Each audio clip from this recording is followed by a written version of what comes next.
اواخر آبان بود که با ورود به دوره سرد سال، شرکت ملی گاز از آغاز برخورد با مشترکان پرمصرف در بخش‌های صنعتی، تجاری و اداری خبر داد. گاز اداری مربوط به خودمون در شرکت گاز استان تهران رو قطع کردیم خارج از وقت اداری. علتش را هم تلاش برای گازرسانی بیشتر به بخش‌های صنعتی و تولیدی اعلام کردند و گفتند ایران به عنوان دومین دارنده ذخایر گازی جهان در رتبه سوم مصرف آن قرار گرفته و این یعنی بخش زیادی از این انرژی که تولید میشه متاسفانه داره اسراف میشه. حالا با آغاز زمستان برخلاف تابستان که حدود 70% گاز تولیدی کشور در بخش‌های صنعتی و تولیدی مصرف میشد، این بار بخش خانگی در حال رکورد شکنی در مصرف گاز است. تقریباً 72% از تولید ما به این بخش اختصاص پیدا کرد. سازمان هواشناسی درباره ادامه روند کاهشی دما و افزایش بارندگی‌ها هشدار داده. علاوه بر مناطق غرب و جنوب غرب کشور،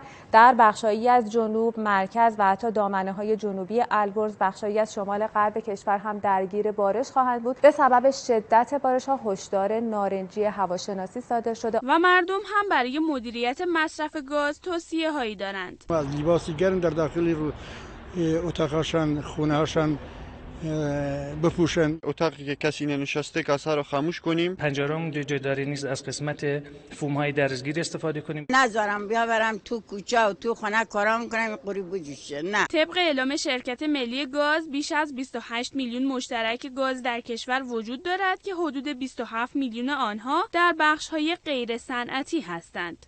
رقیه هویدا، خبرگزاری صدا و سیما.